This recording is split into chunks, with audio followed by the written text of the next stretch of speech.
Today on the back page, we're talking the search for Jay Cutler's chicken killer, logos stitched on butts, and a special guest, Caitlin Lowe, former Arizona softball legend. Oh, watermelon EGs are back.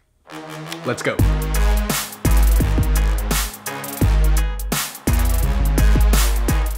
Hey, what's up everybody? Alec White here with the Arizona Daily Star, and as evidenced by my EG, it is the month of July. But what does that mean for sports? Well, it could actually be one of the most pivotal months for sports we've seen in quite some time.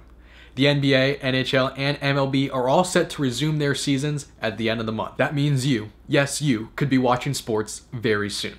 But there are legitimate concerns of whether or not the coronavirus will have its impact on each of the respective seasons. We've already seen college football start to see some of these ramifications. The Arizona Wildcats have paused their re-entry plan after the rising cases in Pima County and across southern Arizona. Take a look at this chart the Wildcats sent out in early June when they were discussing the first stages of their re-entry program. These dates are likely to change, and it could be a while before we see the rest of the football team on campus. Remember, the Wildcats need at least 4 weeks of practice and training camp before beginning their season against Hawaii. Whether or not the college football season happens on time is a question mark, a big question mark. But we can all do our part by wearing masks and making sure we're helping each other out. Alright, now on to some more fun aspects of the show. You remember Jay Cutler, the former Bears quarterback?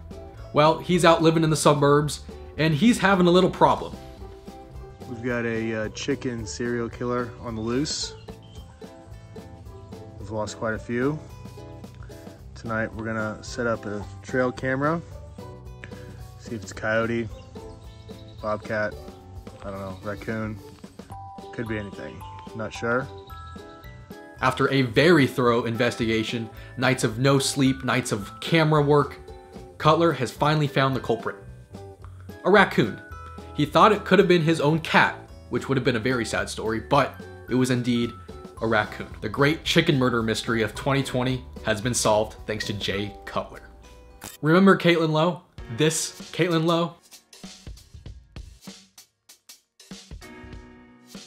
Well, her and 3 other Arizona Wildcats were named to the all-time softball roster on ESPN, a collection of the best NCAA softball players in history. I got a chance to talk with Caitlin about this honor and how she ran into walls. Were you even aware that they made this list? Well, my husband told me. That was the funny part. He's like, I got to go on and vote every day. You know, you're being nominated for this, which was hilarious. But, you know, it's kind of surreal for me because when I was growing up, I mean, first of all, the list of 8 outfielders was pretty crazy in its own right. But when I was growing up, my first experience of watching a really good outfielder was Allie McCutcheon, and she was my idol growing up, and so was Laura Berg. So they are kind of who I, you know, tried to, you know, mimic my game after. One of my favorite parts about your game, playing center field especially, is just the way you played with reckless abandon out there, sometimes diving for balls. I want to kind of go over 2 different instances, try to jog your memory. First one, old highlight clip, 2006.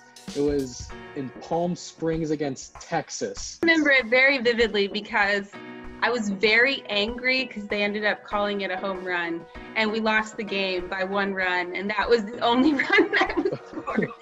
So I remember that very much so, and we always had a huge battle with Texas throughout my 4 years with Cat Osterman in the circle. So that was a very tough game to lose.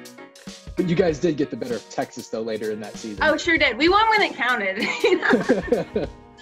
Trust me, I bring that up to Kat all the time. But yeah, I think it was,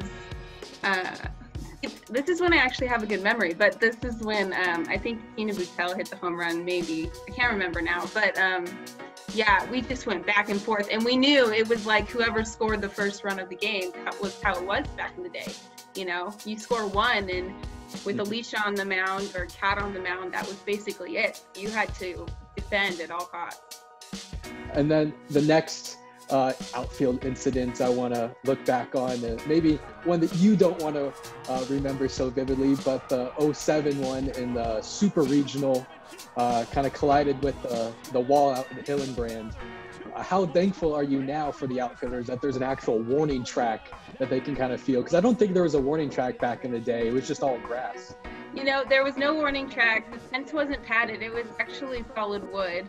So I tell my outfielders all the time, I'm like, you know, that's the reason.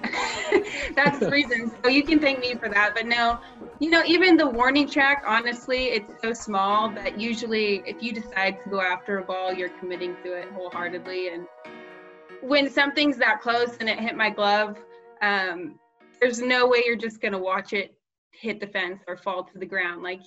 That's just not how our team operated. We were going to make every play, especially in the postseason. It's like do or die time, win or go home. So, you know, it was never a question of if I was going to go after it. It's just if I was going to catch it, which unfortunately I didn't catch that one either. So I don't know why I'm on this list right now. I misplayed both of those. But I mean, there were, I'm sure, another handful. I remember, I think I saw on YouTube when I was kind of trying to find these, one USA softball against Japan. You had a pretty top 10 highlight reel one. So I'm bringing up some ones you didn't catch, but I'm sure there's a handful. It always makes it better. Those are the ones you learn from, right? So that you don't drop the next ones. Thank you, Caitlin, so much for taking some time today.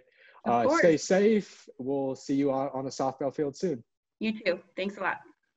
As we wrap up today, let's take a little trip down memory lane to 2008. The opening game between Arizona football and Idaho. It was pouring rain. It was a monsoon. There was a delay. The Wildcats won 70-0. But in the midst of all of that, Idaho played that game with their logos stitched on their butt. Yes, you heard that right. I was able to find an Idaho player that played in that game and asked him how it all went down. I actually had the opportunity to speak with some equipment managers about the equipment malfunction around the time that in 2008 that we knew that we were going to go play Arizona. So we actually received the pants, I believe. We knew about the pants a day or two before traveling down. And I think it might have been the day we traveled down because they received the pants the night before. But as soon as we learned about it, we found that the equipment managers said that there was too many malfunctions for us to be able to take every single stitched pant out or to purchase new pants entirely. Oh, man. Yeah, so I was pretty good friends with the equipment managers, and they actually showed me the design that they submitted to the company who was intending to stitch these logos on the pants. And they made sure to show me, Adam, look, this is nowhere near where those stitches, where the logo actually got stitched in. The logo on the design was actually on the quad of the pants, not on the butt. Went to our lockers the day of game day. We actually saw them on there, and then that's when we started proceeding making a lot of jokes about ourselves, that's what you got to do. You have to play in the uniform that you're in, regardless, because the uniform doesn't make the person. But when we knew when we put those things on that those were going to make some headlines. Thanks for tuning in to today's episode, and be sure to subscribe to the Arizona Daily Star at Tucson.com, and be sure to follow the sports section, The Wildcaster, on Twitter.